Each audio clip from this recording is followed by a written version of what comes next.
Hi, Janie.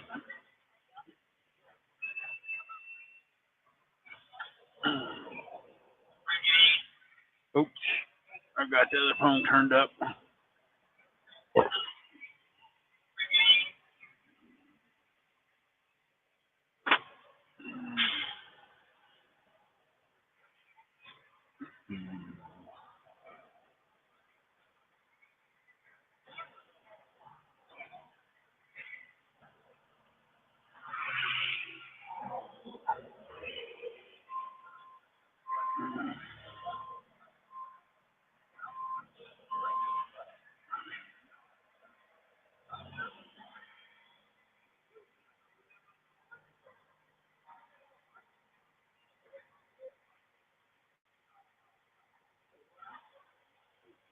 Hey, Kim.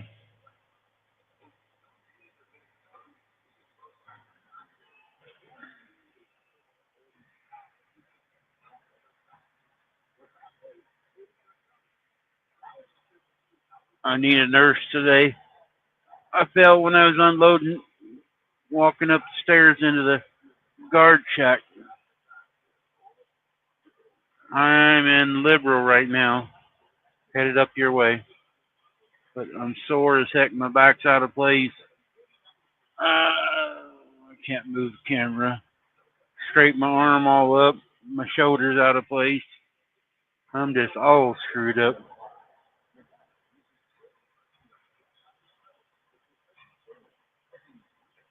I'm here. I'm trying to get home. Got unloading Amarillo, and I just went over truck stop and went to bed last night. I woke up early, but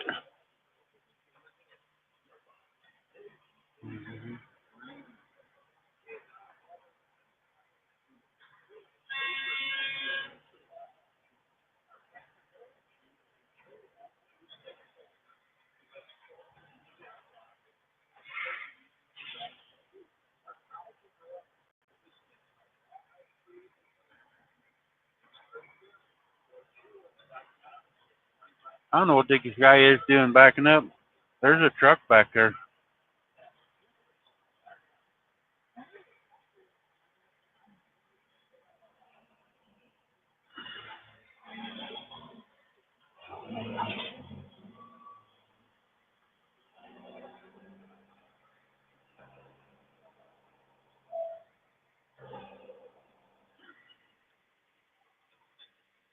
Get out of the way before he backs into somebody and blocks the whole driveway.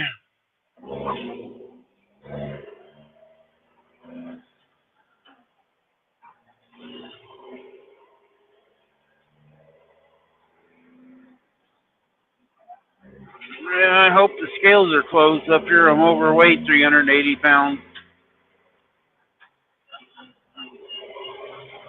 Tried to get as close as I could. I wanted to get a little bit of feel, but I was already overweight.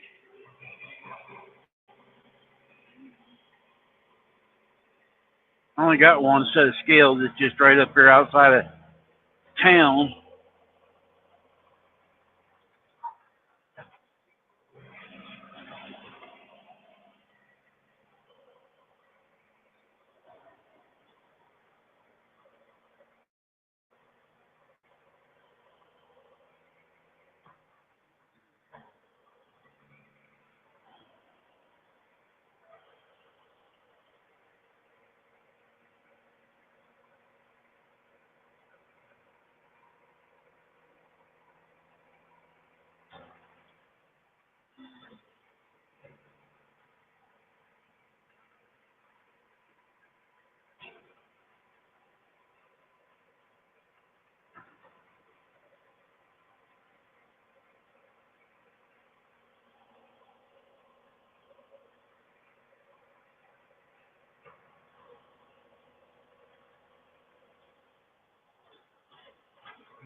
Well, you must be feeling better or getting something done.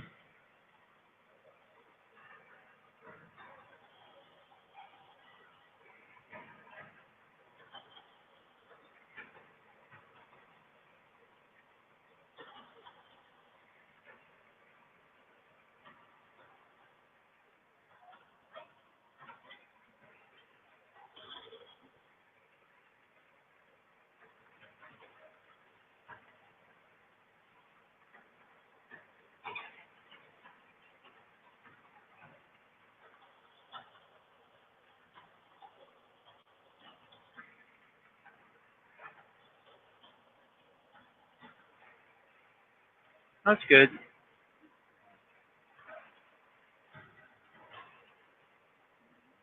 I'm not. These bumps are feel like somebody's hitting me in the kidneys.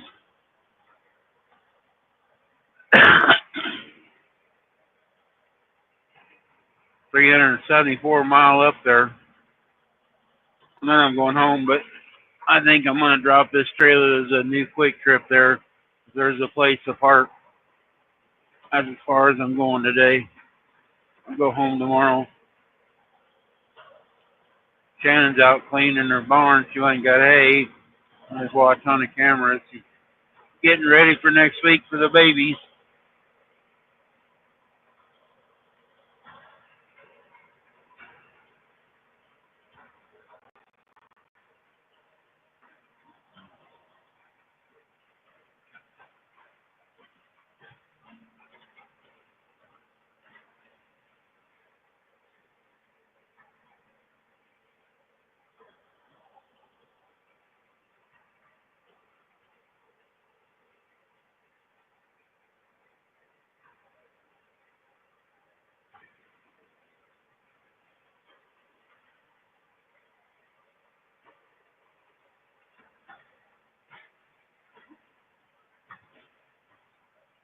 Oh shit. Scales open. Oh man.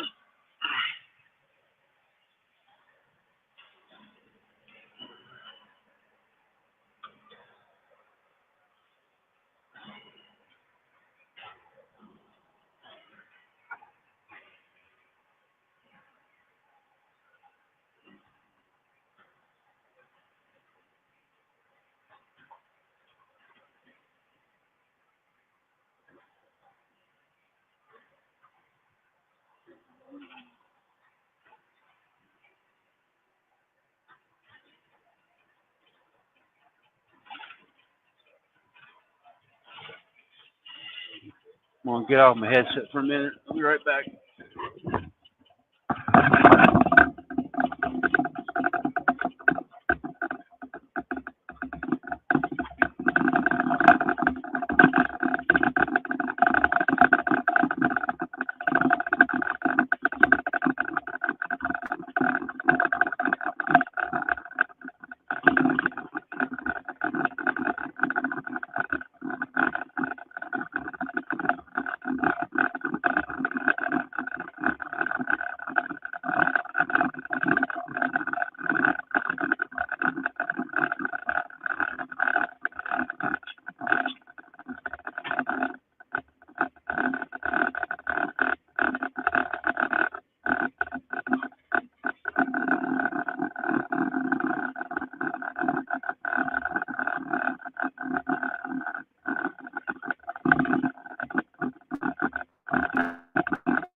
Well, he wasn't watching. Lucky for me.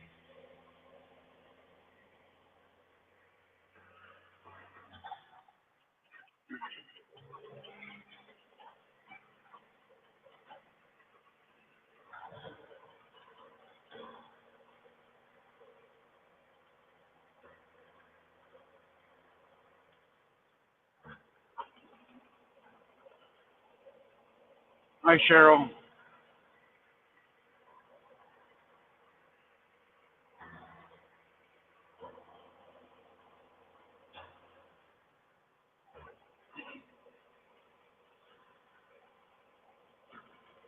Yep, I got lucky.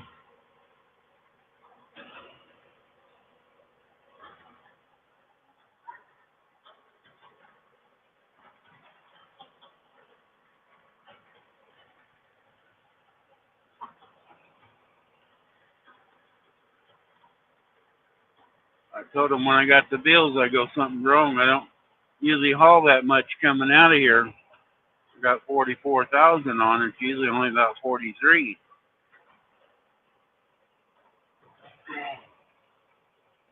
Hey Jesse, I seen you in Michael's last night. I was over in oh, what is it? South of Houston, right there off the Beltway 8. I loaded.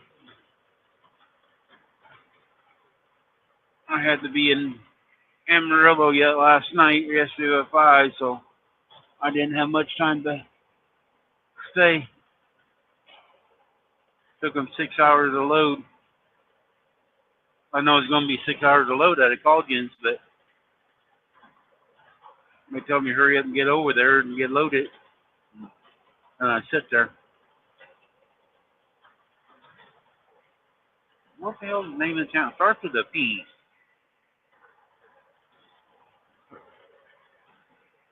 Paris. Can't think of what it was now. Started with a P.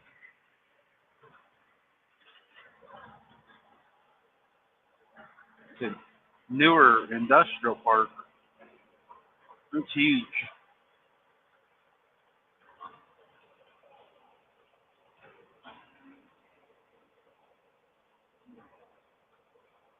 No, it wasn't Pearland.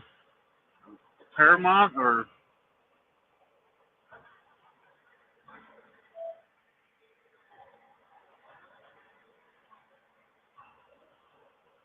ID.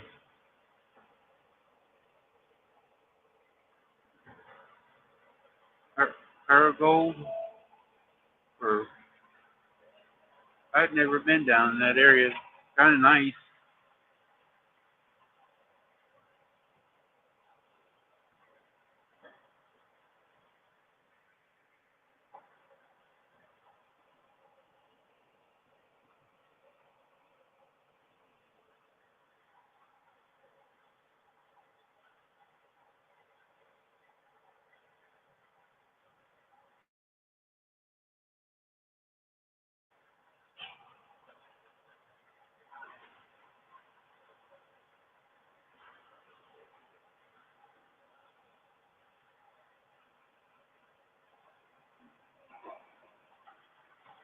At least the wind's in my back is pushing me.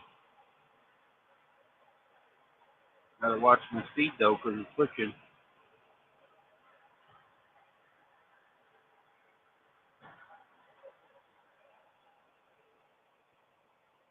That's it. That's it. Yeah, that's it. That's it, Jesse. There's a big old industrial park there. It's not too old of a. There's a couple older ones, but I think it's a Red something road. It's pretty clean. Kind of nice. Just south of the Belt Loop 8, about a mile and a half, 2 miles.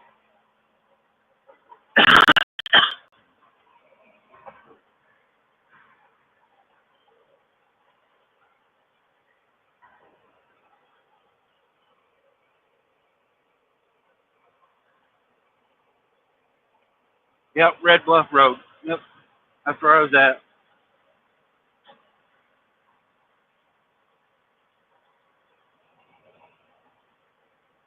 I loaded beef there and took it to Texas.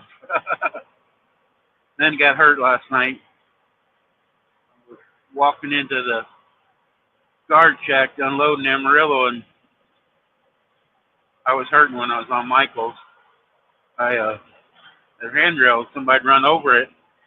I was walking up steps and it slick fell and knocked my shoulder out of place, my back, and scraped the hell out of my arm.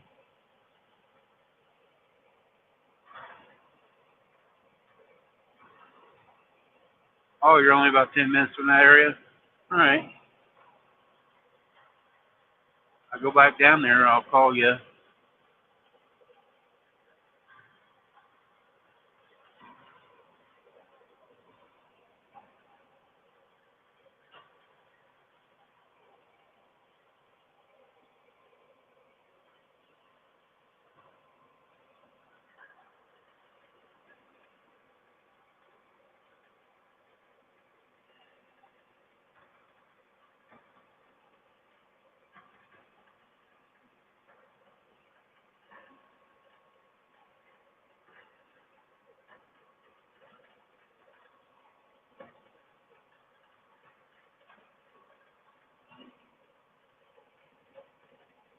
See my arm? I bruised it all up.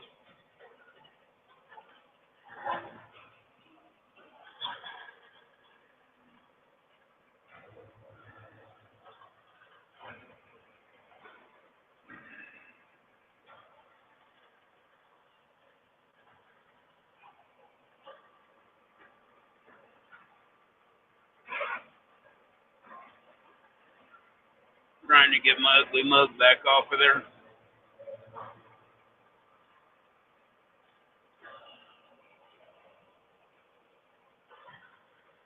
Yeah, it hurt.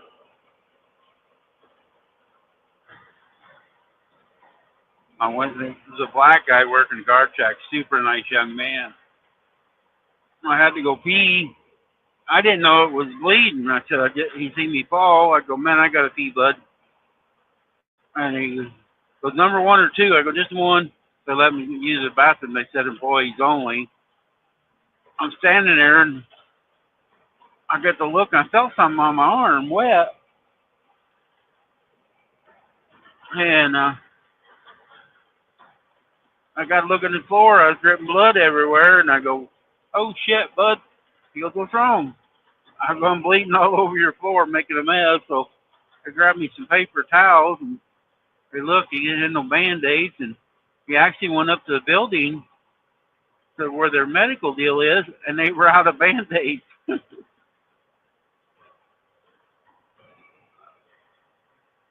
So I wrapped it for a while and it stopped bleeding, but then I went to the truck stop, only about 3 miles away, wanted to get some Band-Aids and some ointment, and there's a younger black guy there working the deli. I got me some meatloaf, and he went looking for Band-Aids, and he couldn't find none either, but he found some ointment, so I put it on, and I got that stuff everywhere in the damn truck last night. Hey, John.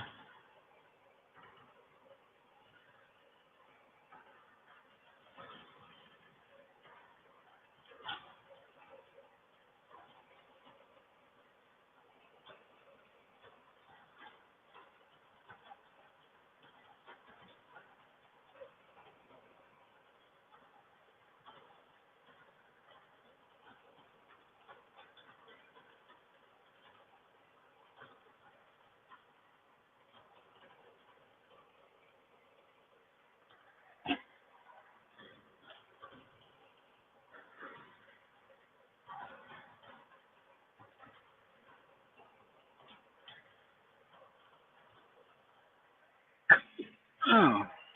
Truth of the story is Shannon probably got her voodoo doll out and tripped me.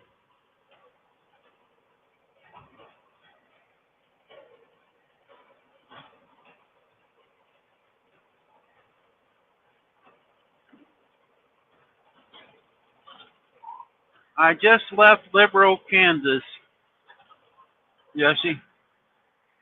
We're headed up to, might as well say Kansas City, but we're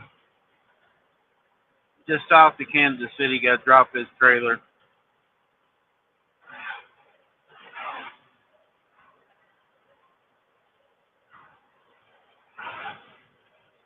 This is a long week. I started in St. Joe Sunday, delivered Tuesday. It's Waeley, Waverly, Texas, down there on I-10, in between Houston and San Antonio. And then I come over there to Houston and load it, come up to Amarillo, and then I come up to Guymon, and now I'm headed to Kansas City.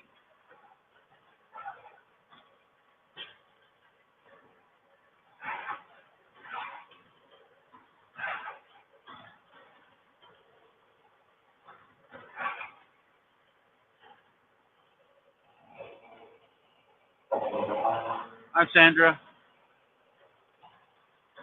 Sandra, I looked for you yesterday. Then you didn't have no kids. I figured you might be alive, so I looked. Kept watching.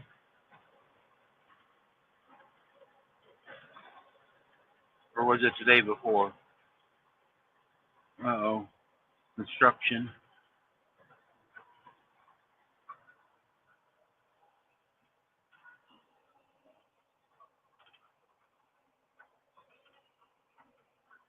No, I'm going home, Jesse. I wasn't feeling good this week. I want to go. I'm having to pee every 2 hours. Like I'm on a blood thin or blood pill or a water pill, but I think I'm only taking it every other day. But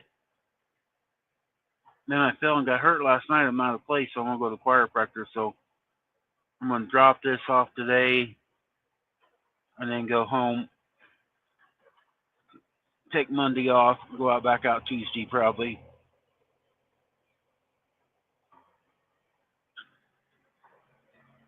Yeah, it's pretty clear. It got cool in Amarillo down to 40 when I got up this morning. It's up to 64 now, but I just got a T-shirt on, run out there unhooking and hooking this trailer up.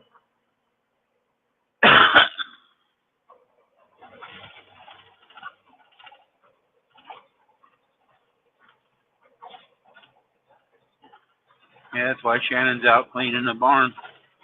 Because it's nice out.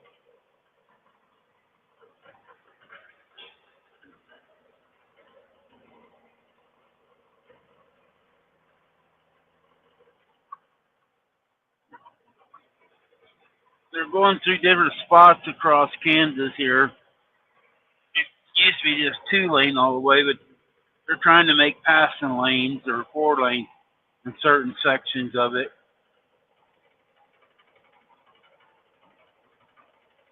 Oh, 29 wouldn't be so bad, but that freezing rain.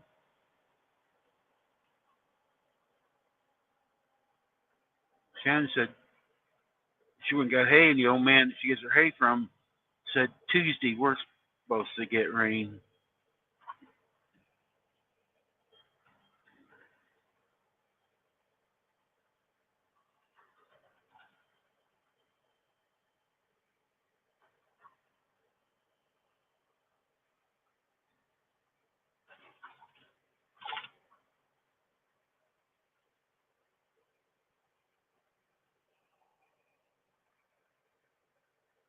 Jesse, you're listening. I share out a lot of channels on yours on Saturday nights. Is that okay? It gives you more people talking, but I know a few others do, but I was going to ask you if it's all right. I try to share out people when I'm sitting there.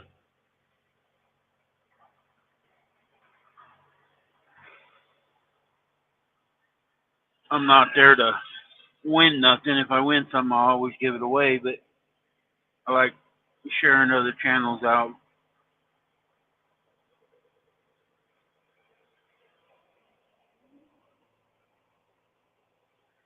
Okay.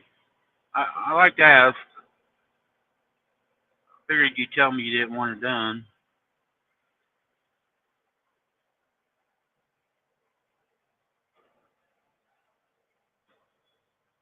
I'm not as fast as you because I do it on my phone, and now StreamYard, I don't know if you've noticed if it does it on the computer or not because I haven't done it. But when you hit somebody's name, you go there, you go to channel, you share, and when you come back, you got to go up find your channel you was at. It's in a little box, and then click on that box. It don't bring you right back.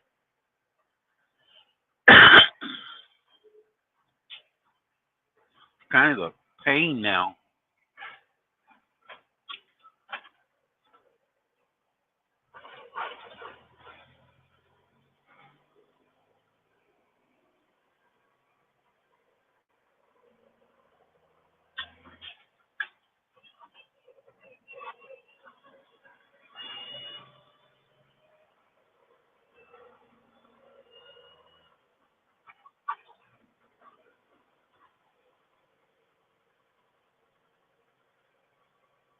Yeah, I'm mainly there on Saturday just to aggravate you and Lisa and share people out.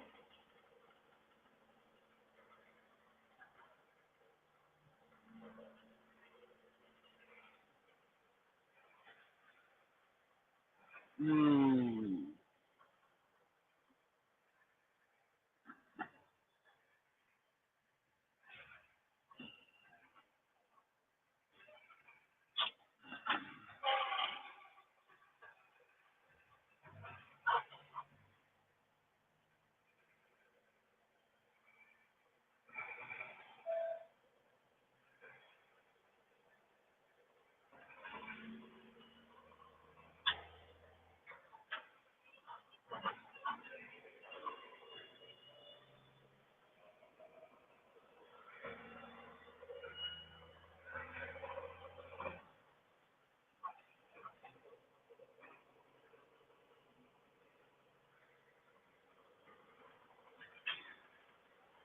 Yeah, guys, Jesse knows he can do it. Share things out on here. It goes for everybody. If you got some collab or, like November noodles or whatever it was, or whatever's going on in December, you're more than welcome to use my channel to share out things. Let different people in different communities know.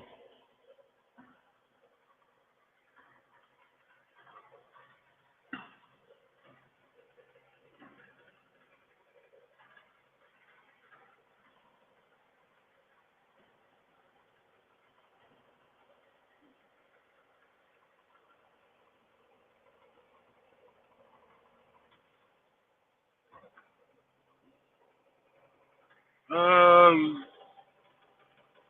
it's the opposite of what you got, Jesse. I think it's an iPhone.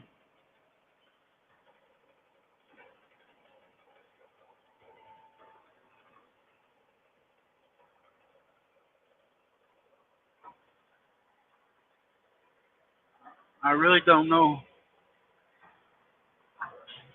Or is it an Android? I always get it backwards. Okay, then I got an Android because we talked about it one time when I was other, and you had the one where you can do the hearts and the yay deal and all that, and mine doesn't do it. So mine's an Android.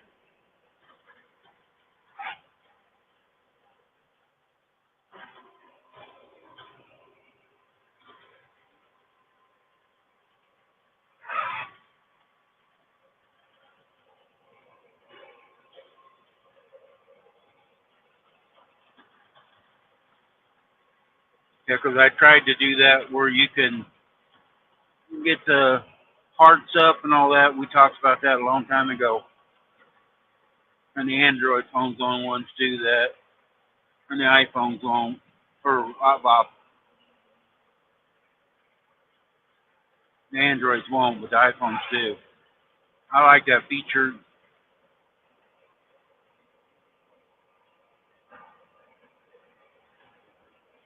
I'm doing this just for you, lady. I know how you love this.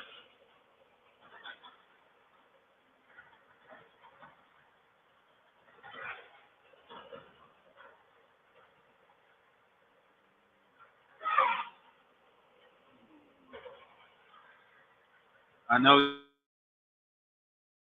I know you and Terry are retired and you're thinking about selling the farm and moving to Kansas.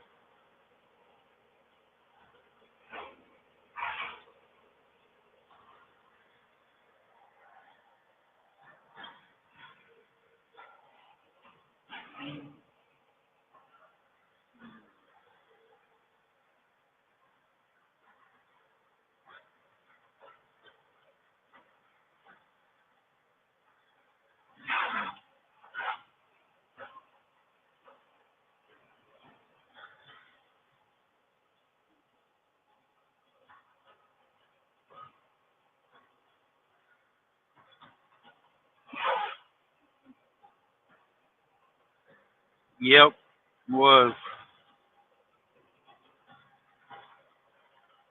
I mean, there is some in Kansas. It's nice, but it's few and far between.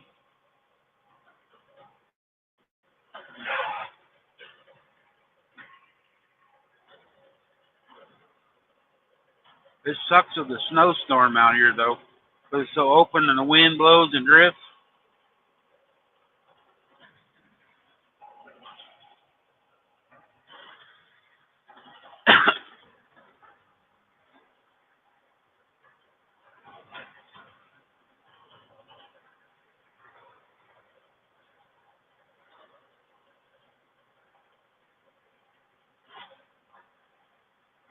Jesse, she's another one of the bigger channels. She's over. She has been for. She's been over 10,000 for a long time, but she jumped over 14,000 last month.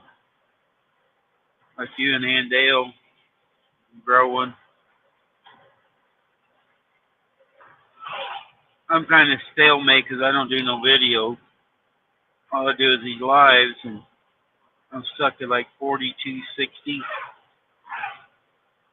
which still ain't bad for just doing lives most of the time.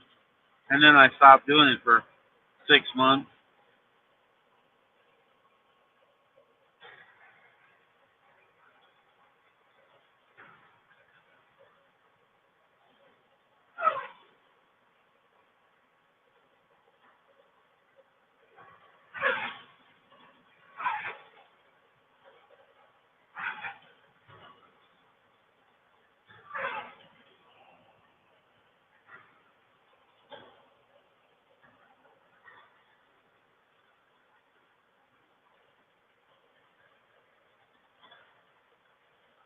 How'd the ginger snaps turn out, Rita? I don't think I've ever had ginger snaps.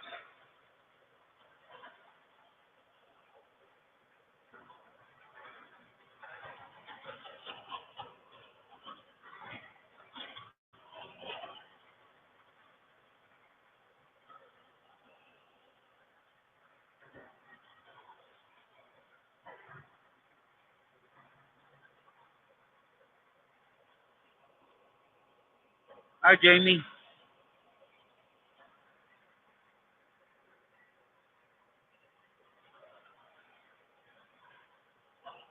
I told Nick he got that coyote the other day. I was home, what was it, Saturday? Last Saturday or Friday? I was sitting there in my sweats, wasn't dressed, and there was a coyote come in our front yard. We'd never had him that close. There was a coyote come right in the front yard. She wanted me to run out in my sweats, no shoes, and hurry up and get rid of it.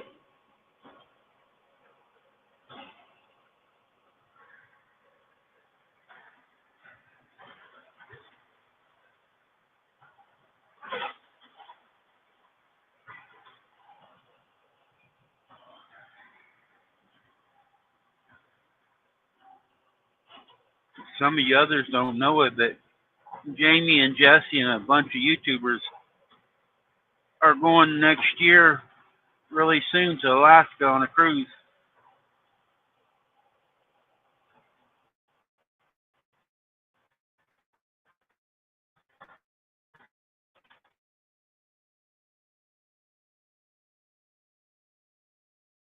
They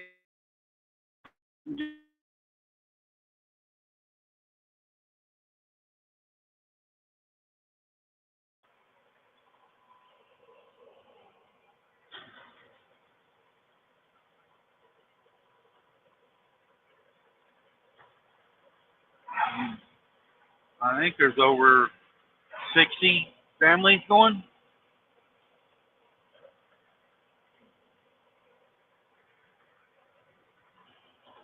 Kim doesn't have a channel. We're trying to talk her into doing one, but she's too lazy. Hey, Jennifer. Jesse, I don't think you've met Jennifer. The prepping for eternity. Her husband is Donnie, and he does a lot of religious, video stuff. Something you might be interested in. I know you like Creekside and stuff, but Donnie does a lot of that stuff too. Jennifer doesn't get on camera much, but Donnie does. There it is, cruising Alaska.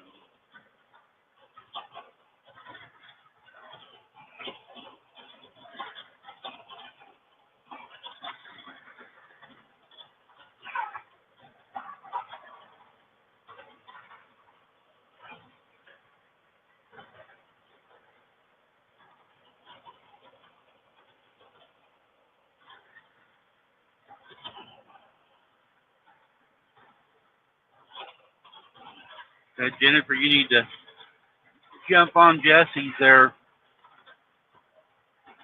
He goes live every other Saturday. He went live last Saturday, so just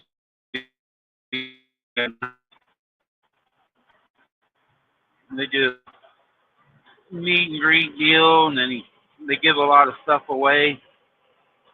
And but if Jesse takes a liking to you, what he likes most everybody, he'll help your channel grow.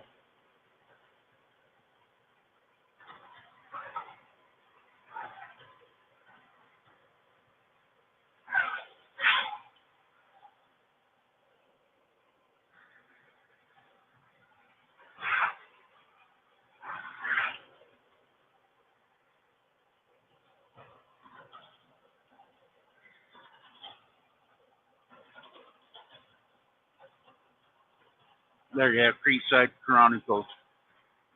That's on Sunday mornings.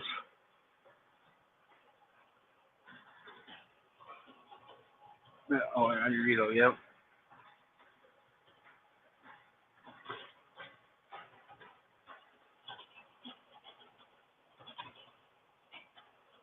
No, you're lazy. Even your daughter says so. Tells you should do it. Show some of your crafts.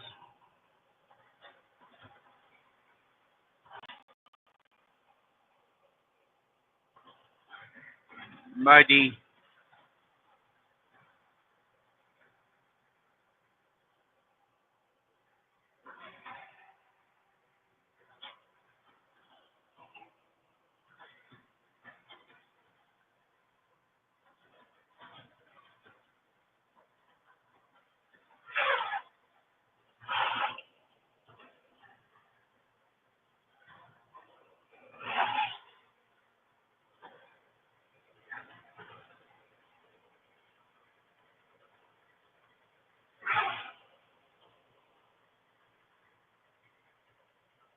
I remember Diane started hers. She's out in her yard doing gardening and stuff, and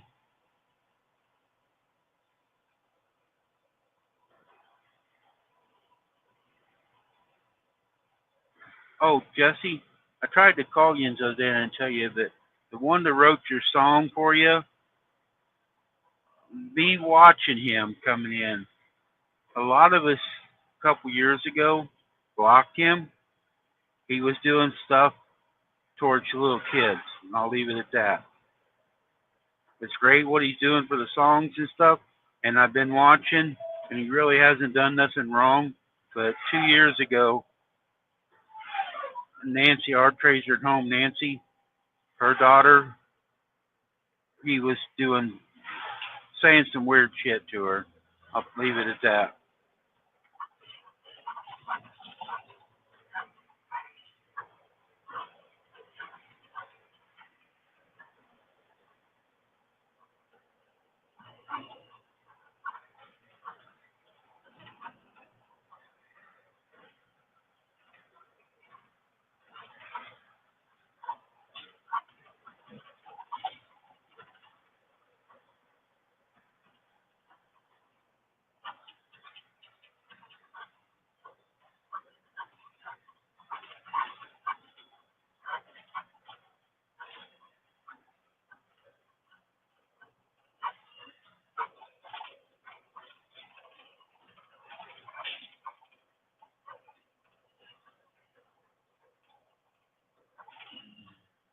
He hasn't been doing nothing, Kim, lately. He's actually been going in. He's got some kind of gimmick thing that he can do music.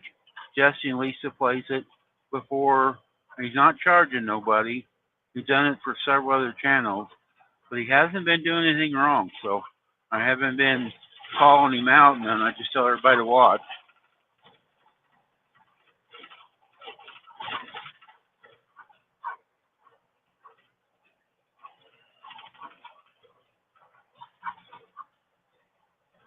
Maybe he's rode out of it.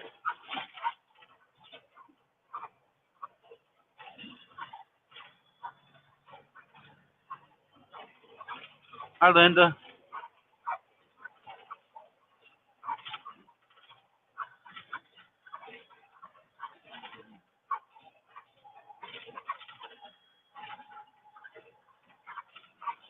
pretty neat what he does with that music. You know, he hits it pretty good on different channels. I've seen some stuff he's done on others too. It's pretty amazing stuff.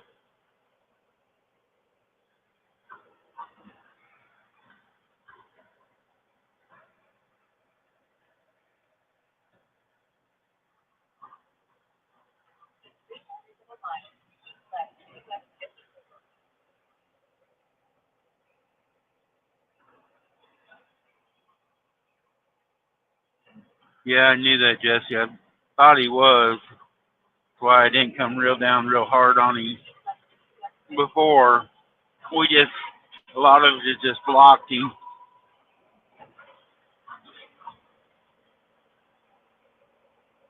Hey, Paula, you're late again. Just saying.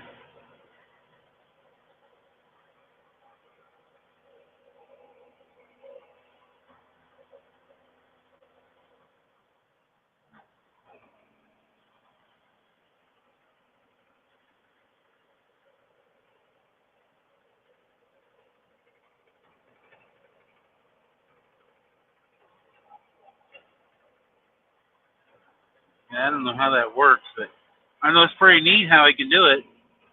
There's a, and Michael's MV Heritage is starting to get into some of that um, AI stuff.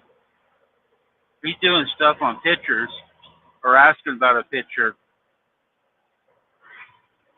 Been watching his stuff on Friday nights there, and him and somebody else is doing it, the AI stuff, and there's a lot of stuff out there I don't know about anything about, believe it or not. Fascism. I like to learn or at least watch some of that stuff.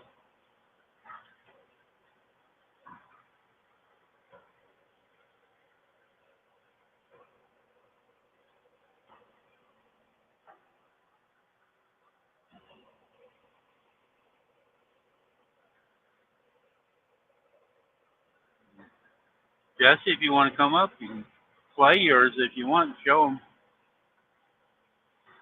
You know, maybe if somebody's got a bigger channel would like one and get a hold of them and let them make it one for him, them.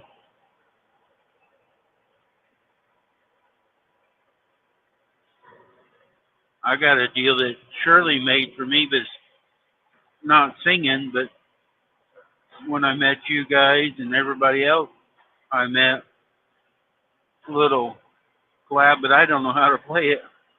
Shirley does it every time she comes on for me.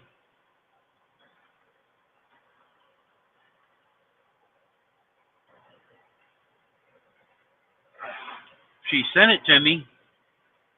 I've seen it. She's talked me through it, how to program it. I just can't hit the right buttons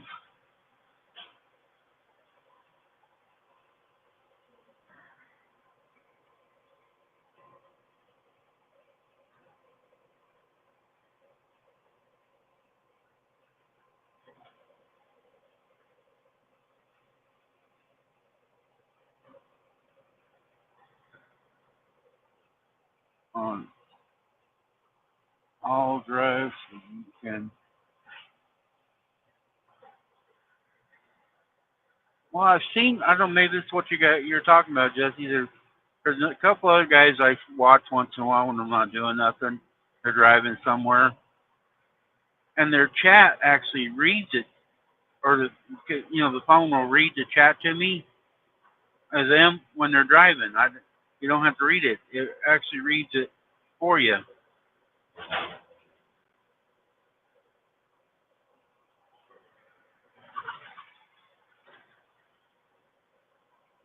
But I'm not very smart on this computer stuff.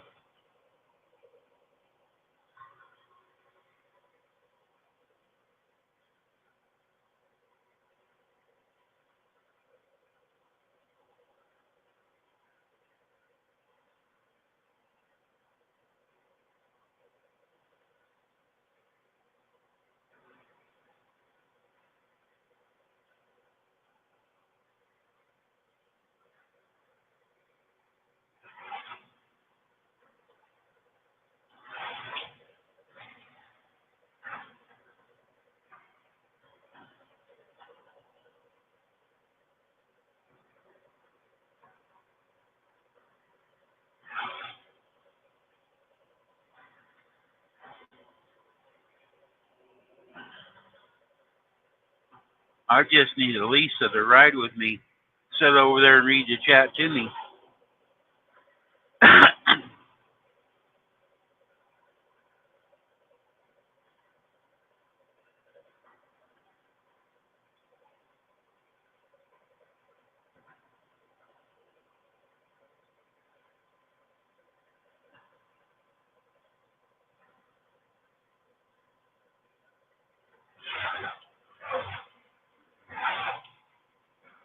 I've been getting some bad storms out west. I hope you guys get ready to go out and see her mom.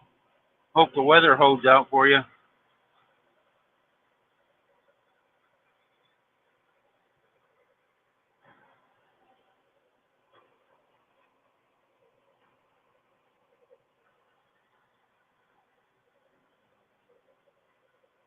Bye, Cheryl.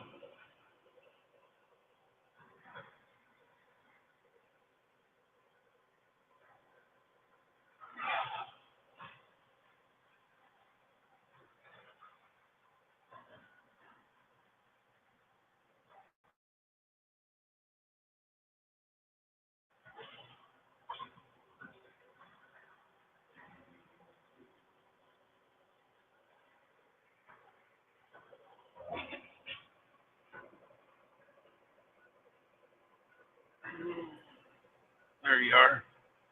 There we are. How you doing there, Randy Everywhere Smith? I'm doing hunky dory. I'm upright. Sorry for your arm getting all bashed up and gimped up like that. Yeah, it was scary. I didn't fall far, 3 steps, but it was bad enough. Well, you know, like they say, you have a greater chance of having an accident within 5 miles of your home than anywhere else, right? Yep.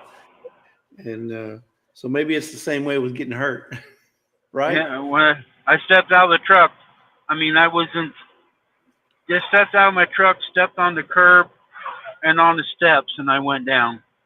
Yeah, I mean, it's like, because you know what, something you do every day, so you don't even think about it. It's like muscle memory, right?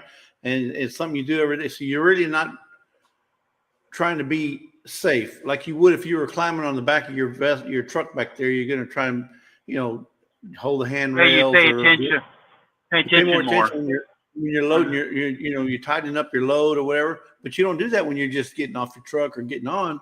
So it's easy to see how you could, twist your ankle, twist your leg, and then bash up. And the older you get, it seems like your skin gets a little thinner and thinner every time, every year you go by, Yeah, it does. And then I'm on blood thinners, so that don't help none.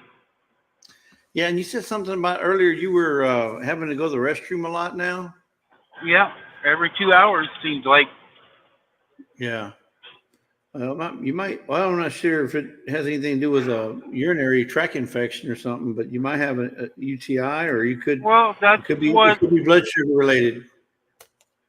Well, that's whatever. There was some other was saying that guy I work with, and he asked what color it was, and I go, it's clear. And Shannon asked if she kind of has asked hers, but it's clear, so it's bugging everybody.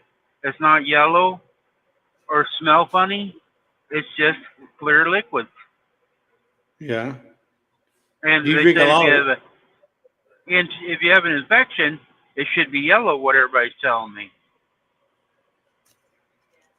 Yeah, typically it's going to be an off-color yellow, and the only other thing I can think of is it might be blood sugar related, Well, it could be because I am diabetic, and I went to a kidney doctor the other day, a couple months ago, and I do have a spot on one of my kidneys, but he put me on the water pill, but he only gave me a minimum dose. It's like every other day I take one little pill. Okay. Say again? Hi, Piggy.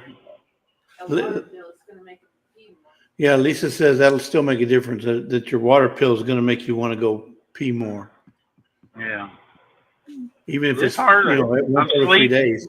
When I'm sleeping, I mean, I almost set the clock for 2 hours. Right. Yeah, you have that internal alarm clock. I got the same one. Yeah. He usually gets me about 4:30 in the morning. I say, oh my goodness.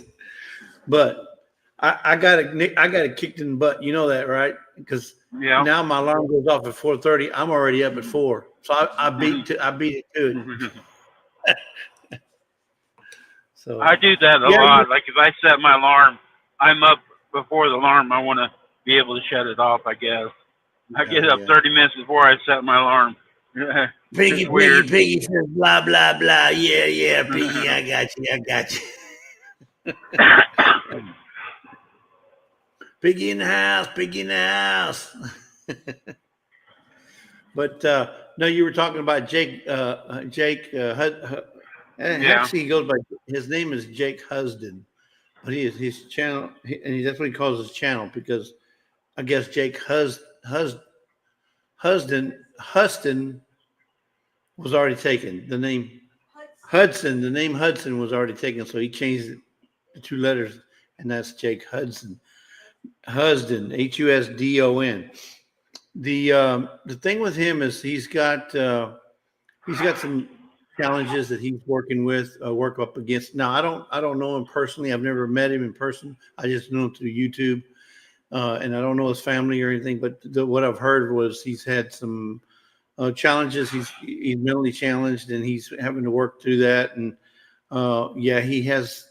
So basically, he has no filter. He doesn't have the same kind of filter you and I would have, if you understand what I'm saying. So if like somebody who's like Rain Man, like a Rain Man kind of guy, if he learns a bad word, he's going to say the bad word because it's a word he learned.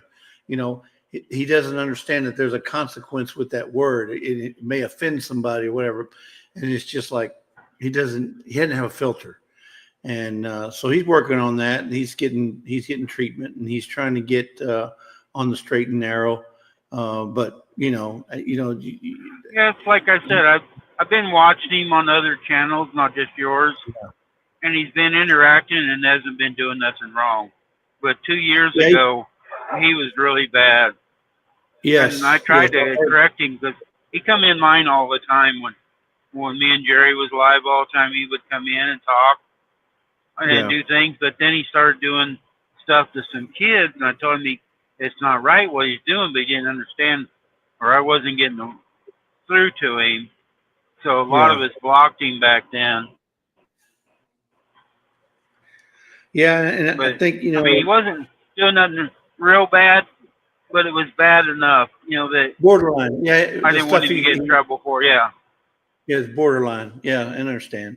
And he created that song for us and then sent it to us. We were blown away. We didn't even know it. I didn't even know this guy from Adam, and he's just a subscriber. And then he sent this song, and what, and I said, well, this is really nice. It fits you guys really good too.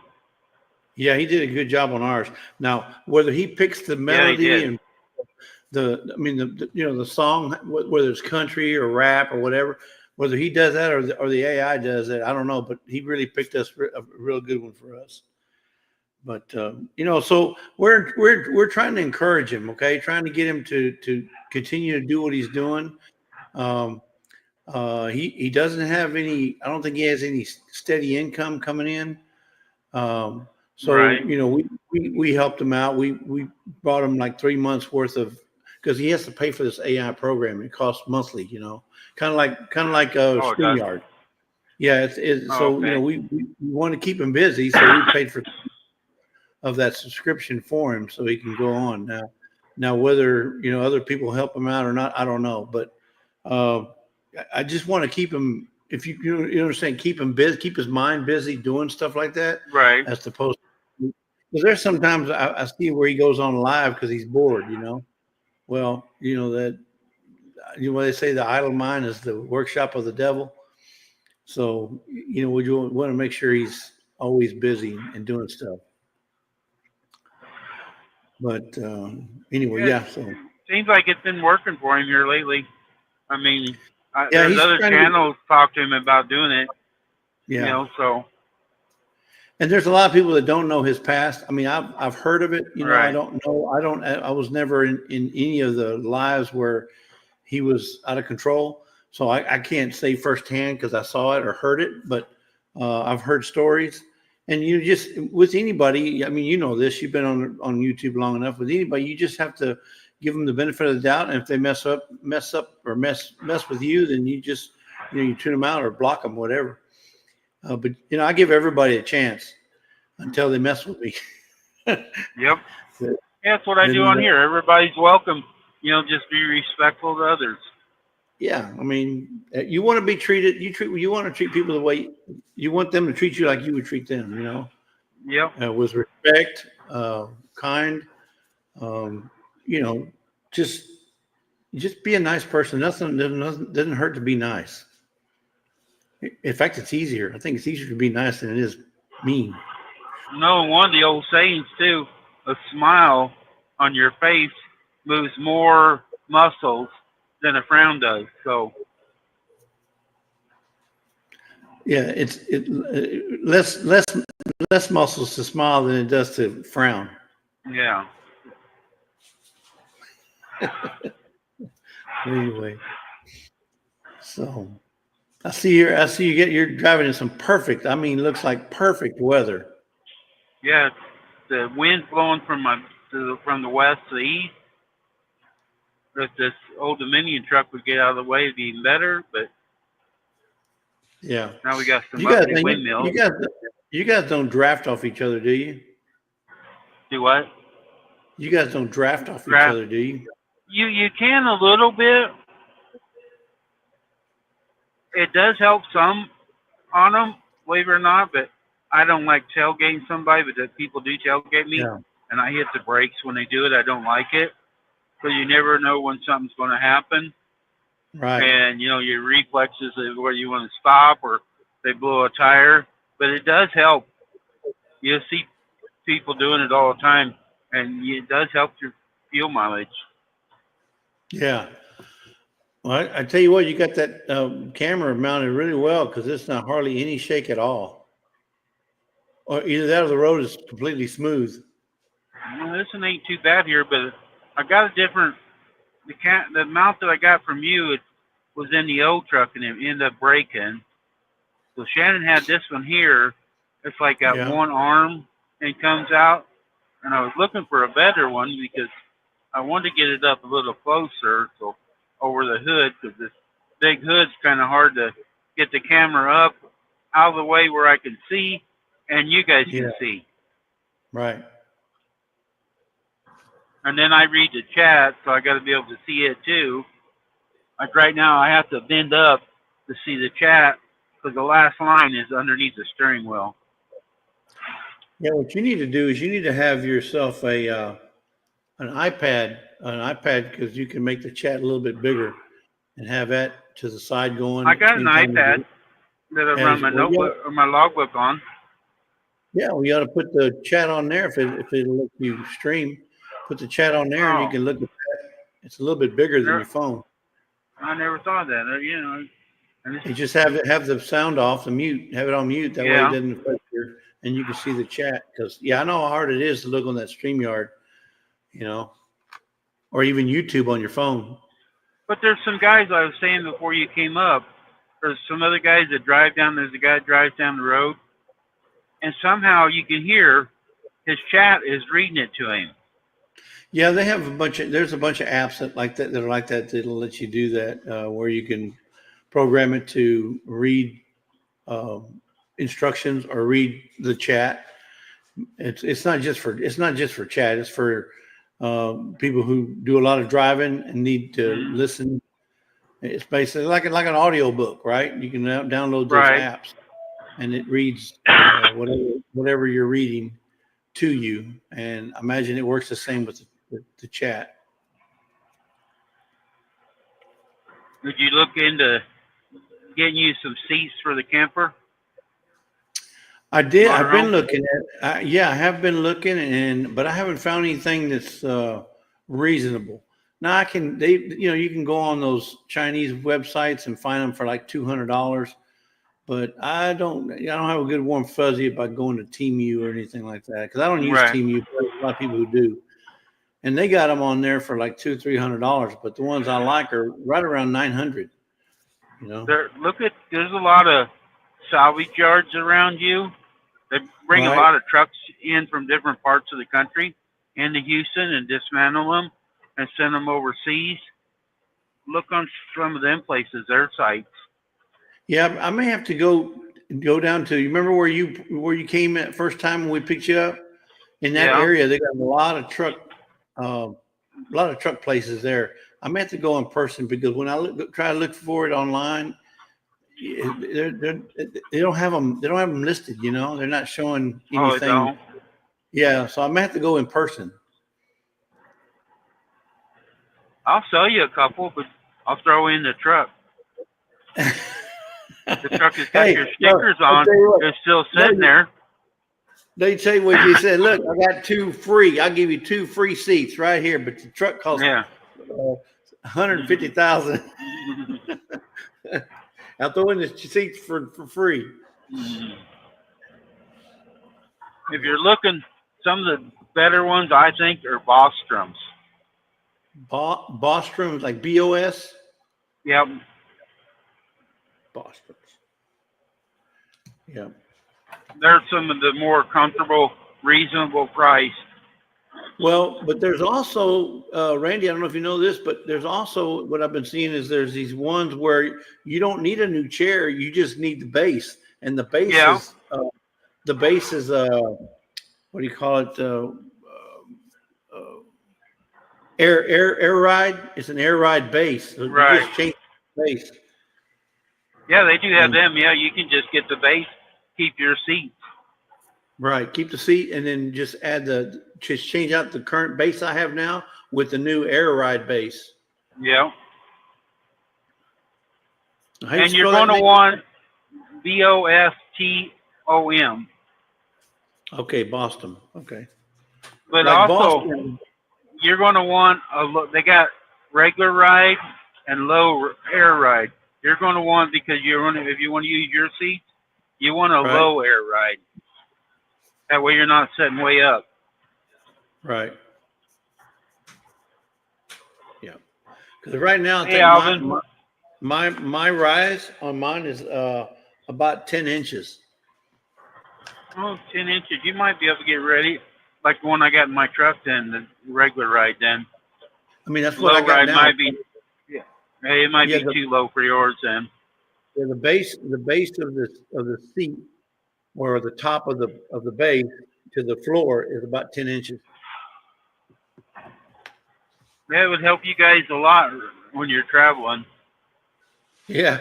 Because Yeah, you can we watch feel you guys bouncing, especially feel going every- north. Yeah. Right. That 69 is terrible. Folks, Yeah, it is. Highway 69 is on between Texas and Oklahoma, and it is atrocious. I mean, and it's not just Oklahoma. There's some bad spots in the northern Texas too, you know.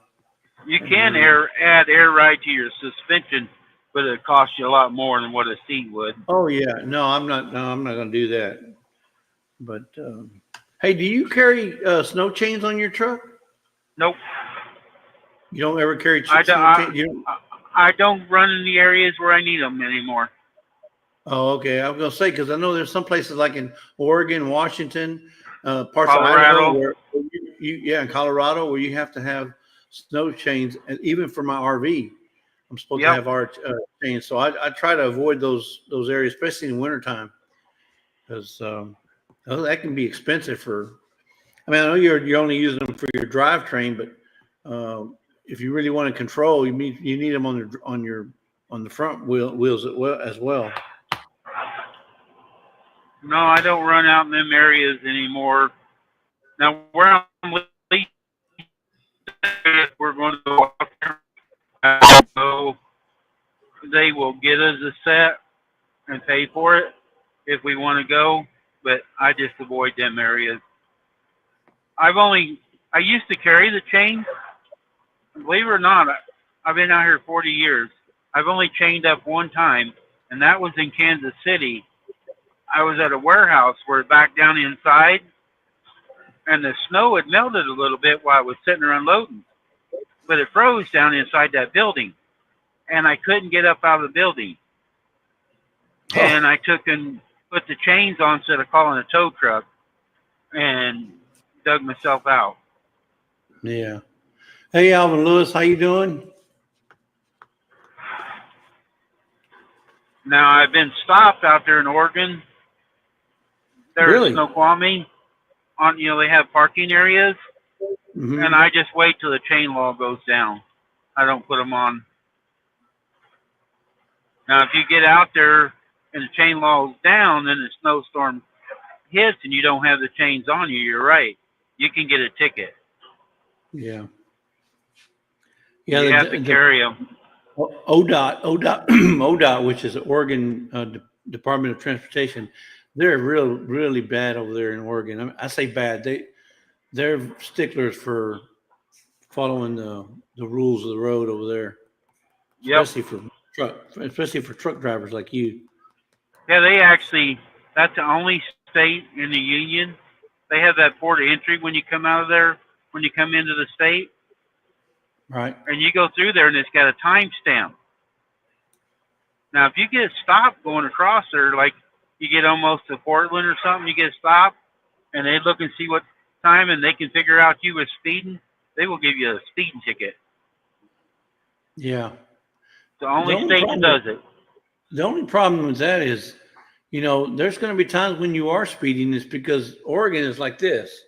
So obviously, if it's 55 and you're going downhill, it may get up to 65 or 70, because you're going downhill. So I think that's kind of ambiguous. I don't know why they would do rule of something thumb like for me when I was running out there. I used to run out there every week. I would get over to LeGrand at that Flying J, and I would park there, take my 30-minute or an hour break to catch up with me, but I wouldn't show the break. Oh, okay. Now, you talking about the chain laws out there where Alvin lives, over in where Truckee is. I was just watching a short video while I was taking my 30-minute break. The cops are working the hill right now from the snow. They're pulling the truck over because he didn't have the chains on. Right. Well, Alvin brings up a good point. In Oregon, they put out the sign or the law or whatever it says that you have to have your chains on you, not on the truck, not on. They just have to be on you. In some places, must, and as long as you have them with you, if they pull you over, you got them with you, you're okay. And it might be because they know that something's about to happen, and then want you to be prepared as far as the weather's concerned. Yeah, there's certain dates. I forget what the dates are now, but it's like November to March. In a lot of areas, you got to carry them. And up there in Oregon, when we go to Crater Lake, around Crater Lake, I don't know if you've ever been in that area. I mean, they have snow that, like walls. I mean, just walls of snow that's been where the snow plows come through. So, I mean, it'd be everything completely white. Everything. It could be middle of the night and you can see really good because of all that white snow. It's pretty neat to be able to drive through a wall of snow. Yeah, it's awesome, unless you get stuck. Yeah. But anyway. Yeah, they have them big snow blowers up there. Yep. And they keep, they get not inches of snow, they get feet of snow. For the amount of snow they get out there, they actually keep the roads pretty clean. Yeah, but here's the thing: in order to do that, it's not just the snow plows that they have out there to take all that snow off the road. They use these little granular. It's like a lava rock. They don't use salt. Oregon doesn't use salt. It's environmentally or whatever, but they use these little granular pieces of lava, like lava rock. And it's not lava, it's some kind of a stone. But anyway, they spread that all over the roads. And you talking about beating up your paint job, that stuff, if it spits up on your Jeep or on your truck, it tears that paint up big time. Yeah. I hate the stuff. I hate it. And it's hard to wash off. Yeah, that stuff is leave Leaves a heck of a film on it. I'd rather do the snow, the salt, but they don't They don't got believe some in other it. in the Midwest now. They're using like a calcium chloride, I think it's called, in Indiana and Illinois.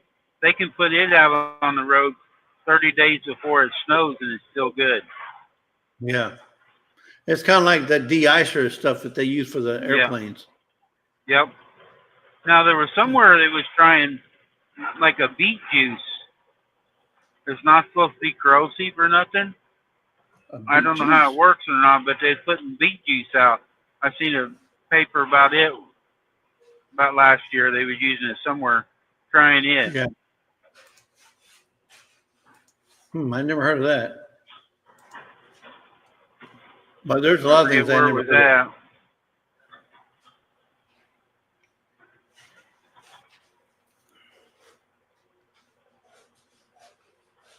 Because just putting salt on the roads, man, it just tears your vehicles up, tears the roads up. Well, salt will do that over time if you don't maintain, if you don't clean it, you don't wash it. But those rocks that they use up there near Crater Lake, that little red rock, I mean, so I have a Jeep, and my Jeep the hinges are on the outside. You know how Jeeps are a little bit more, they're not like a car. They're not hidden. You can actually see the hinges. Well, the wheels spit up that rock, and it hits the side of the hinge on one side of the hinge, and the rocks. It's like sandblasted. It sandblasts that paint off your hinge, and so you have to get it touched up. But I know you've been doing a lot of aftermarket stuff on the Jeep. I wonder if they got some like poly deals that you can glue on the hinges to protect them. It probably is. That I was thinking about using some of that. Like that. I can't remember what it's called, but it's a dip that you dip your tools into, and your handle. You dip that in there, and then once it dries, it's like rubber, right? On the wrench handles. Well, I was thinking about putting some of that on the front face of the hinges. But I don't want blue. I only seen it in blue.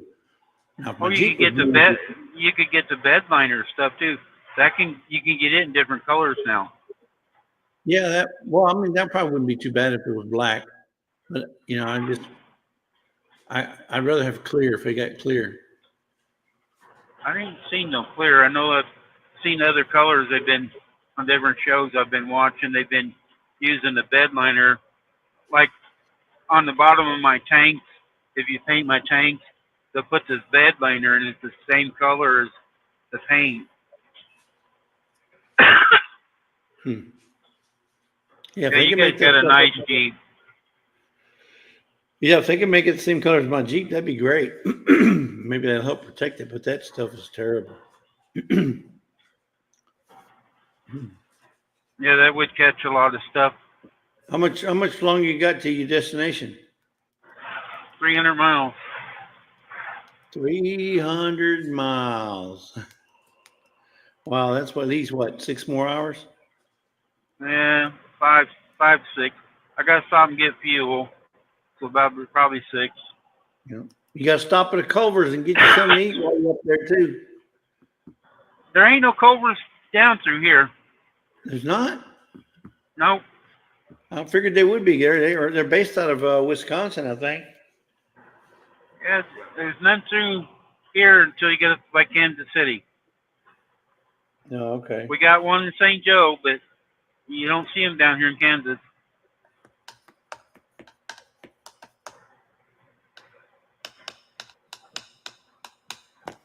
I like Culver's. I've been going there for years. Yeah, I like that. I tell them I want the burger to be, because it's a smash burger, but I want it extra smashed, and I want the edges kind of crispy. I love that. And then they get the butter. They got the bacon butter bread. Oh my goodness! Or butter buns. French fries are good too. Mm-hmm. And they got those concrete. Yeah, the concrete's what we like. Because it's supposedly like a blizzard, like a Dairy Queen blizzard. Right. They actually, the pot roast and their fish dinners are good too. I heard about the fish. I heard it was pretty good. I've never had that. Yeah, it's pretty good too. Wow, that's the first time I've seen a UPS truck drive by and it didn't stop. You ought to have a daily pickup or drop there at your place. I should take a video of that because I've never seen one drive by and didn't stop here, drop something off or pick something up. Yeah. But yeah, next Saturday we're gonna have our live and it's gonna be a Christmas theme. So just never know what's gonna happen. We're not gonna have the I know one thing that happened. What? The Santa Claus hat will probably be out. Probably, but we're not going to have the Risket for the biscuit wheel. You know what we're going to have? The Grinch that stole Christmas wheel. Mm-hmm. Oh, that'd be cool. Yeah. Or that'll be some cold nuggets on there. Yeah. A lump of coal for somebody. Linda Brookshire, how you doing, Linda? He's right there on the road there, Linda, and he's headed that way. I'm not too far out of Pratt, Linda. Linda lives up at Topeka. I run by her almost every week. Okay. But yeah, I'm down by Pratt. We're not too far out of Pratt.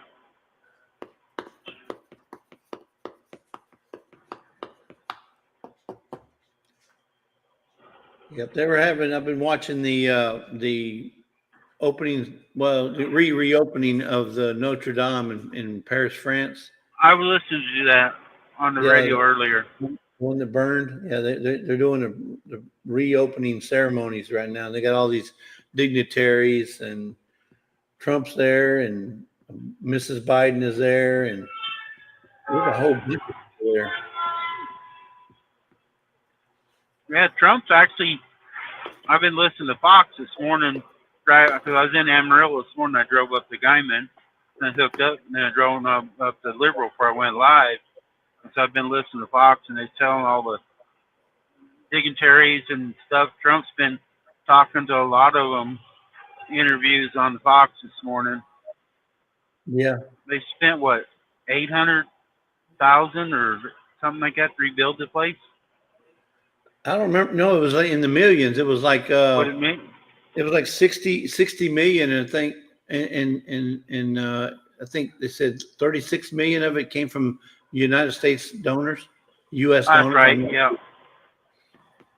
No, it was in the millions. I mean, this thing has been up since 1208. So the cathedral that's been that since the 1200s, that's an old cathedral. Yeah, they said they went in on some of the statues or different things. They're not the original, but they got duplicates. Yeah, they had to recreate some of them because they were badly damaged. Yeah. I got to see. I didn't get to go in, but I got to go right by it when I was in Germany. We took a trip. Yeah, we took a trip to Paris. Me and 4 other guys. We rented a car and said, "Let's go to Paris," and we did. We was in service then. Oh man, it's nothing like the Eiffel Tower and the Seine River and the Notre Dame, and we got to see the original Eiffel Tower. You know, the original Eiffel Tower is only about 10 feet tall, ain't that big, but I say 10 feet. It's probably a little bit bigger than that, but it sits right there on the Seine River, and it's the exact same replica of what they gave us, but they had their, yeah, and they made a huge one for the United States. When I was in service, I put in for Germany. I said Eiffel Tower. I meant Statue of Liberty. Yeah, I put in for Germany because my dad was in Germany. So I wanted to go where he had been, but I got the Philippines. Oh, well, I would love to have gone to the Philippines too, but Germany, well, Europe in general was just so beautiful. I mean, the history there is just, you just can't explain it. You can't, unless you see it with your own eyes, you won't believe how beautiful the history is over there. It's like there in the Philippines, it's a really religious country. you know, when Easter, that's one of their bigger holidays, and Christmas. But they would have people marching down the highway with a cross with barbed wire on them. There's blood dripping out of them. Recreation. Oh yeah. And their churches, the churches are just beautiful over there. You don't see a metal building with a steeple on top as a church. You don't see very metal buildings at all, except for maybe in the outskirts, like, you know, outside the major cities, we might see some metal buildings, but in the city, everything's either stone or concrete or some kind of, marble. It's all, I mean, historic, big time. Yeah, you don't see that much of the architect stuff anymore.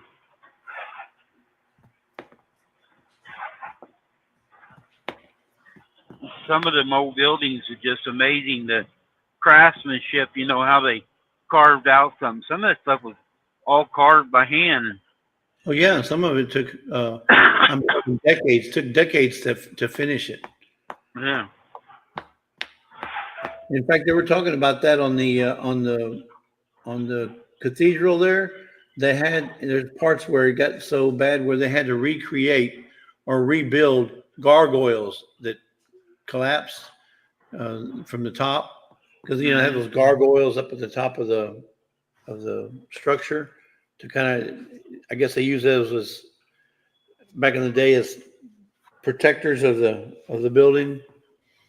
But it's amazing. It's amazing how much architecture you have. Well, you know, they got the museum over there where they got the Mona Lisa. They got that. They got but the Seine River is loaded with history. You ever see the movie? What's it called? Yeah, Les Miserables. Les Miserables. It's with Liam Neeson. No, I don't think I've seen it. Les Miserables. You need to watch it. It's a really good movie, and it's based there in Paris. Well, Paris is where he ended up, and it's just so beautiful. So the architecture and stuff that they had there, and it's based on a guy who was sent to prison. It's a prison movie where he was sent to prison because he stole some food. You know, he was so hungry and poor, he couldn't afford nothing to eat, so he busted a window into a bakery and grabbed the bread that was in the window, or grabbed some bread that was in the window. Well, they caught him, and they put him in prison. I mean, hard labor prison, like for 10 years. I can't remember what it was. It was a long time. Well, he got out, and he didn't necessarily vow to do right, but he wasn't doing wrong. And this priest brought him in, took him in, fed him and stuff. Well, he stole from him and left. And the guy, they caught him again, and they brought him back to the priest, and they said, "We found this guy. He has all your silver and blah blah blah." And the priest said, "No, I gave it to him." "What? You gave it to him?" And the guy couldn't believe it. The guy that stole, Liam Neeson, he couldn't believe it. "Yeah, I gave it to him. And, oh, by the way, you forgot to take the candlestick holders, the whole, you know." So he giving him more stuff, and the police couldn't believe it. It's like, what? He didn't steal it? I could have swore he stole it. "No, I gave it to him." And then after that, the police left, and he told the guy, "Hey, from now on, you belong to God." And he lived his life right all the way to the very end. And but there's a lot that went on from then on because he was trying to live right. So Les Miserables, what you got to, it's the one version with Liam Neeson, and it's not in French; it's in English. You can understand it. But I listened on my XM radio. There's old channels. Yeah. And it's not over there, but it's back when the Indians we weren't in California yet, but people were moving into California, and there was a Frenchman, I think it was. He come over, and supposedly this one girl, he did she's on fire and cut her hair or something. They thought she was, so they put him in like a hard labor deal. The girl actually liked him. Right. And this preacher, or he wasn't, it wasn't preacher, but monk, whoever was in charge of the monastery at the time, he was there Yeah. building it, and they would come by and check on him. And something like happened to him too. He actually left, and they had Mary was in a little statue, was in a little building area that disappeared the time he left. They thought he took it, and it was a bad guy took it, and he went into the bad guy camp and got it and brought it back. And but they thought he had stolen it, and it's about like the same type deal, you know. The preacher stuck up for him and did everything else. And he ended up marrying the girl and got some land out of it. There was it's old deals about California, how it was formed. They got different versions. It's like there's one, a big one's really interesting. That the guy that put in the plumbing sewers in California, look at what was the guy's name? I start from him. Michael or not Drive. There's the road about him. He was going around. They had blueprints, but they didn't really have blueprints. But he knew where all the valves were for a shut off or whatever different things. And they the city had somebody had bought them out, the water pollution place, and they said they couldn't. They didn't have all the paperwork, so they hired him back, and he could tell them right where all this stuff was. It was in his head, but they got. I can't think of the guy's name now. I think it starts with Mikhail or not Mikhail. Not Moen, is it? No. But he's God dang it. I hate that when it go blank.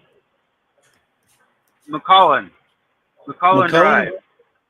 Yeah, check up that guy.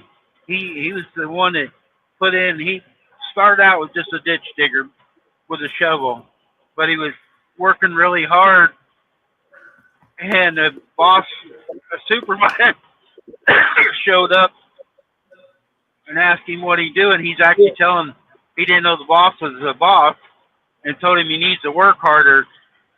He wasn't working hard enough, and they started making him more management. But they got little stories about that. How California, I forget what it's called. Do you remember who the main actor was? No, it's on the radio. They don't really say who the people are. Oh. I don't know if they have movies on it, but it's on the old radio stations.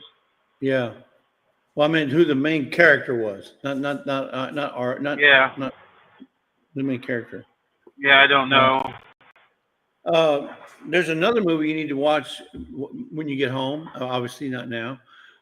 It's called Men of the Forest. Now you say, what is that? You know, well, it actually talks about how, and this was like in Georgia, around Georgia area, and back in the this had been in the 40s, early 50s at the most. But it's a black and white film, and it's about how a black family survived as loggers. How he brought his family up in logging, him and his two sons, and how they survived in like during a hard time, during Depression, that kind of stuff. But it's a really good. It's like one of them documentary movies where there's a narrator and he's talking about, and this is how they had to live, and this is what he did, and finally he was able to make enough money to do this, do that. It's an awesome movie called Men of the Forest. It's a black and white. Men of the Forest. Okay. Men of the Forest, and like I said, it's based in those loggers in like Georgia, North Carolina, South Carolina, back in them days. Awesome movie. It's one of them kind you don't ever hear about, but it's, once you see it, it's like, wow, how come I've never seen this? And very well done. It's one of the movies like you see, like, remember when we were growing up, it had Shell sponsors the wide world of sports. Disney documentary or whatever he had back when we were growing up. It's basically a movie like that where it just talks about how things were and how they survived and how they lived. And I like that kind of stuff. Some of that stuff ought to be brought up now to show how some of the ancestors grew up to make the world the way it is, so people would maybe appreciate what we got. Well, it also showed values. It showed family value. Yeah. It showed work ethic. It showed what do you call it? Money management. It showed how respect and how and dignity. It kind of encompassed all the moral values that you are taught as a child. And yeah, you're right. If they watch that, you can see how this family, how they lived, and how good that family was. I'm live. I'm talking to Jess. Hold on just a minute, Jesse. Shannon's calling me on my other phone. I'm live. Okay, come up on my live. I don't want to. Okay, well, I'm on my live, so.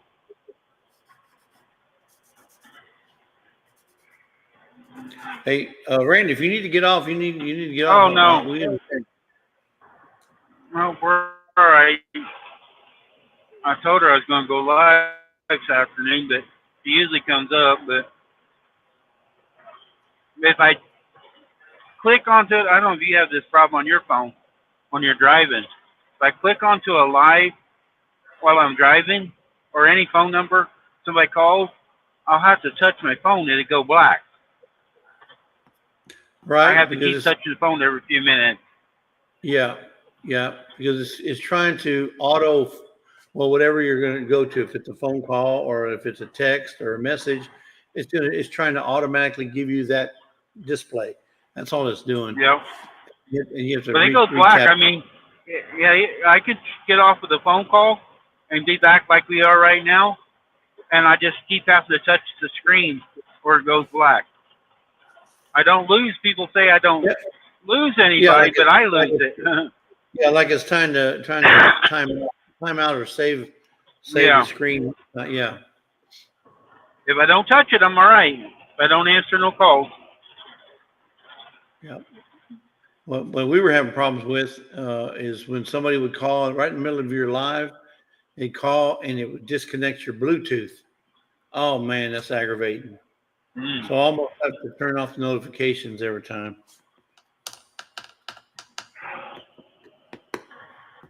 But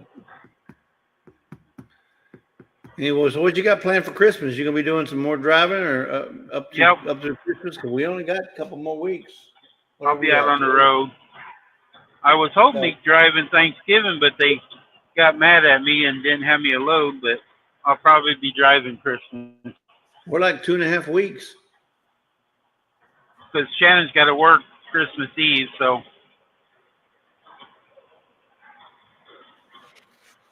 So they need to stay home for. Next time you're in Pasadena area or wherever, just give me a call. We'll hop in the truck and go out down there and see you, whatever. Especially if it takes 6 hours to load.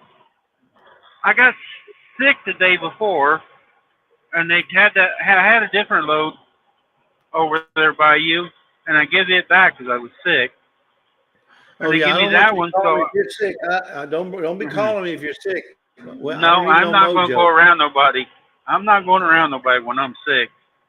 Yeah. But I thought they told me I had an appointment for 12 o'clock. I got there at 11 o'clock. I said, yeah, you'll be right in and out. So I thought, I'm not going to bug you guys. I mean, you might be busy. And I sat there. It's like 5 o'clock then. When I got out, I go, man, I should have called them, you guys, because you're right up where I was at. Only thing is, I don't know where we could have went. We couldn't really went nowhere because I'm waiting for them to call me and go in and load. So I didn't do that too. So yeah, it's just 15 minutes away from us. I mean, we could have got there in no time, and maybe we could have brought you something to eat, or we could have, picked something up, yeah, and bring it to you. But yeah, no, next time you're in the area, let us know. Especially, like I said, if it's going to take a 6-hour load. What were they loading? Were they loading nuclear warheads or? I got beef of some kind. couldn't believe it. I was pulling beef out of Houston to go to Amarillo, and there's all kinds of beef plants around there. Yeah. It's ridiculous. You got Dodge City right there by them. You got a beef plant just on the north side of Amarillo, but I brought beef out of Houston. Have you had to drive to California lately? No, I don't go out there no more. Oh, okay. My truck ain't got the smog stuff on it. Well, I was wondering what the gas prices or diesel prices were. Yeah, I don't know. They got probably could be like $6 a gallon over there. I paid $2.29 yesterday. It's for diesel here in Oklahoma and Texas up there by Amarillo was like $2.89. Yeah, I've seen it like $2.77 diesel. But man, but I can't believe that California is still in the $6 range. Yeah. Oregon's in the $3.80. And then Nevada, Nevada is like, I think they're like $4.50, something, $4.20. But man, that California, and it depends on where you're at. If you're on the border, it's going to be a lot higher. If you go in the inner part of California, it gets a little bit cheaper. But man, they get you on the border. So if you're coming from Nevada or you're coming from any of the Texas, New Mexico, Arizona area, and you go into California, do not stop there at the border to fill up. Wait till you get further inland because they know that people are coming from the other side and to buy gas, they come from the other side, need gas, and they're going to raise that price as high as they can. Yep.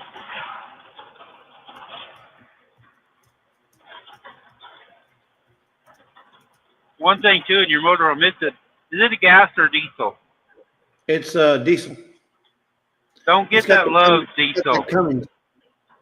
No, I never stop at Love's, and I hardly ever stop at a Flying J. I normally stop at Shell or I try to get name brand, right. But hardly. And the only reason I don't stop at Flying J or Love's is because there's so many trucks, and it can be kind of hard to maneuver around those parking lots that they got. Love's actually are making bigger truck stops now for campers, but their fuel sucks. Your fuel mileage will drop using it. They actually are they're getting bigger out front. They're making parking spots. You can reserve a parking spot to camp overnight. They got dog walking areas. I mean, they're trying to make it more for tourists, but they haven't upgraded their fuel. My truck, if I put Love's fuel in it, it'll drop a mile per gallon. What do you normally run on your? Do you run the speed limit, or do you run below the speed limit? Because I know with the RV, if I keep it at 60 or 1,500 RPMs, I can get anywhere between 10 and 15 miles to the gallon. If I go above 60, it drops down to like 8. I'm telling you, it's terrible.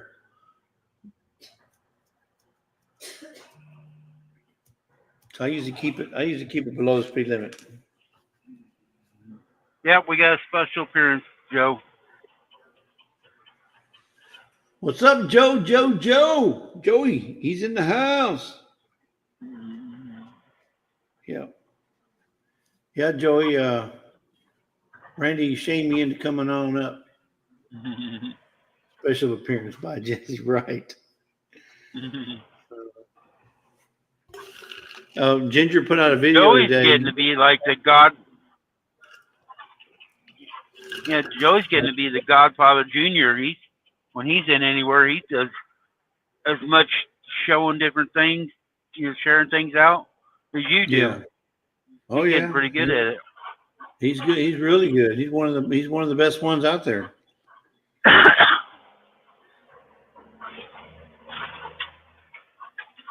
But anyway. So Joey, when you coming back home? I know you're out working right now. When you heading back to the house? Anytime soon? Any day this week? You work way too much because Christmas coming up. You got 2.5 weeks to get home. No, I'm just joking. Joe, get it? Joe. I'm Joe. Joekin. Joking. This little town is Greensburg, where I'm going through. Okay. 3 or 4 years ago, or maybe longer, you can look it up. It tornado, an F5 hit this, almost took this whole town down.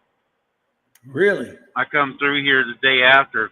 Man, it looked like a bomb and destroyed it. They built quite a bit back up here. And that's in Kansas still, right? You're still in Kansas. Yep. Yep. Greensburg, Kansas.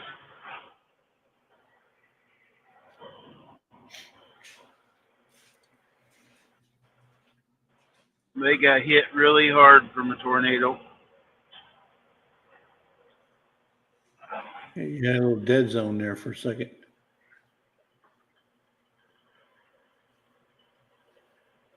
Like I said, you get perfect driving weather. That's kind of weather I like driving when it's cold or cool and the sky is completely clear.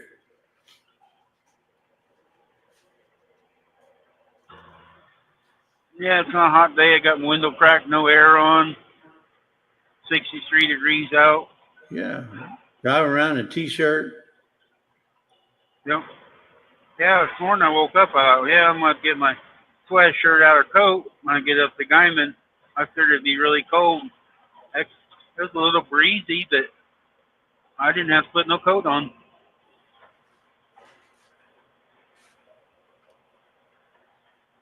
Hey, do you ever, or have you ever picked up a hitchhiker? Nope. Well, I can't say that. I did pick up a woman down by you one time, long time ago. Mm-hmm. She was up there on 69, used to be at old 76 truck stop. And I used to run up there to Nacogdoches and load chicken every week. Yeah, Nacogdoches. Mm-hmm. Yeah, well, I stopped there to old 76, and they knew me because I was in there every week. And they go, hey, Randy, are you going up to get your chicken? This lady needs to ride up there. And I go, yeah, but I don't like giving nobody a ride. Said, yeah, she's a real nice lady, clean lady, older lady. I mean, I was young then. This lady was probably in her 60s. We started up the road. I said, all right. She wasn't going that far. But we started up through there. She's talking about where she'd been in some kind of home. Hi, Glenda. Yeah. And they was doing shock treatments on her and sexual things to her and all kinds of weird stuff. She was getting weird on me. And I got to the next truck stop, and I just asked her to get out. I didn't know what she was going through. And I got back down to 76 the next week. What did you guys get me into? What? I told them about all the stuff she was talking about. She wanted to end up going all the way up into Missouri. Well, that ain't what she told us. She just wanted to go up there. Her son was up there. And she told me she didn't have a son. And I kicked her out of my truck. I go, but that's the only hitchhiker I ever did. That's because the people I knew asked me to. And she wasn't on the side of the road, but she's at a truck stop. But Alvin says, Randy, was that one of the lot lizards? Nope. Oh, wait a minute. Alvin, you're right, though. I did pick a lot lizard up. It wasn't a lot lizard. Over there at it was an iguana. Winnemucca. One of the girls is hollering, needing a ride to Salt Lake. And I give her a ride to Salt Lake. And she told her parents she was in college and she was working at the house there at Winnemucca. Really nice lady. So I guess there was two. Yeah. Yeah, I was wondering if people still do that, hitchhike. But I imagine they do. You hardly ever see that many. There was one when I left St. Joe. When I left St. Joe the other day, where I live right there, there was one on the road. I was coming around the ramp to get on the ramp, and there was a hitchhiker, and there's a guy in a pickup pick him up. So Yeah. I got a buddy, same age as me. When he was younger, he lived in Pennsylvania for a while, and he would take a month or two off in the summer. That's all he would do is just go hitchhike. I guess just to see how far he could get. Yeah, he would go out and pick a point where he got to at a certain time, and then go back home. Wow.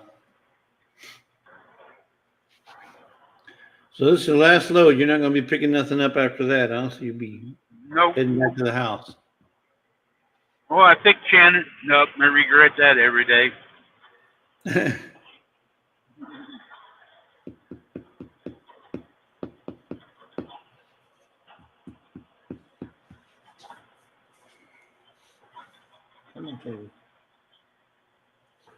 And Joey, where's Joey at? I don't see him talking. He must have left. He just drive by. I got his. Joe, fix it for you. Is that a sticker or a board? It's a sticker, like a bumper sticker. Are you putting stickers on your truck again? Nope, not on this. Not on that one? I got to figure out where I want to put this on my RV. I'll start putting channel stickers on my RV. I got to find just the right spot. I don't want to just stick them anywhere where it looks tacky. I think I'll put them on the front window, all in front of Lisa. On Lisa's side. Just have them all over.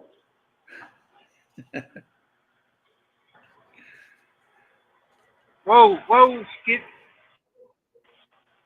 You had your head down. There were 6 pheasants just flew across. Oh, wow. Did you hit one? I was going to get the last one. I haven't seen no pheasants in a long time. Well, isn't it pheasant season right now? I'm roboting. I thought it was pheasant hunting season right now, or maybe it's already over.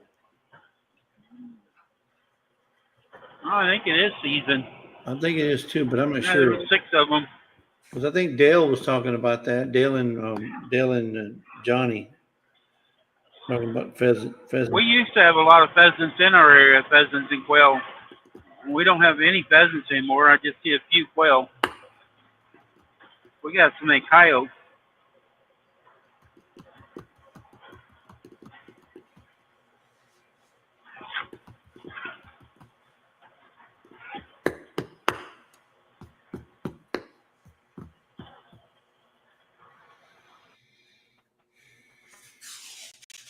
So you got Glenda Hyde in the chat? Is Glenda Hyde a regular? Yep.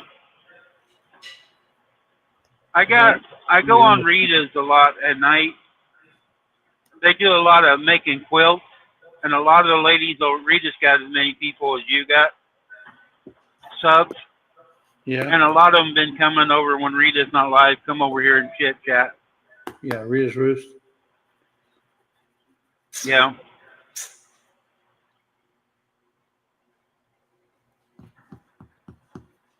You know, a lot of the ladies are bored and they go sewing and they come over here and sew and listen to me gabble going down the road and pick on me.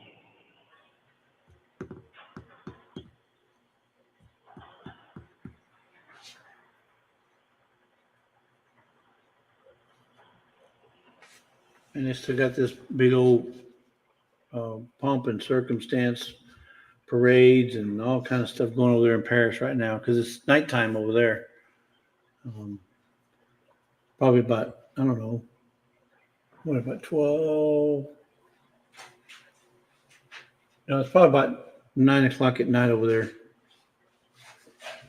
in Paris. 9 or 10. But they're got all these dignitaries and stuff over there, and they're showing all the people that were at the Notre Dame. And I don't know, I guess they're going to dinner. Maybe it's a little bit earlier than that. Maybe they're going to dinner now. pretty bad, our president, but his wife went. Yeah. I think they're replaying it now. This is a replay No. earlier. Because it was actually raining when everybody was getting there to the Notre Dame, and they had these like bellboys or guys that run the hotel. They were all out there with umbrellas, bringing people into this. They have a temporary tent facility, huge place that they're bringing and showing people where to go. Imagine the security over there right now. Oh my goodness! Well, when Trump drove up and he stopped, man, they were all over that door like nobody's business, trying to make sure that they were right there when he walked out, and that he had somebody on his left and right. They guard him like a hawk now, since he had both those attempts on him.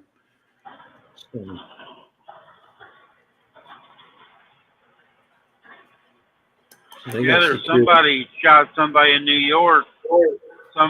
And they're looking for her right now, and they're thinking about more security for some of them people.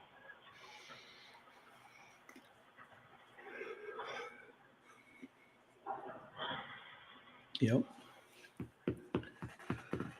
All right, Randy. Well, I'm gonna have to head on out, Bubba. Yeah, I'm gonna shut this down. I was just gonna tell you, I'm gonna shut it down because it's roboting a lot right now, and I'm gonna get feel here in just a little bit. So, thanks for coming up, Jesse. Thanks everybody for coming in. Thank you guys. Bye, Lisa. We'll talk to y'all later. See you on the next one. All right, Randy.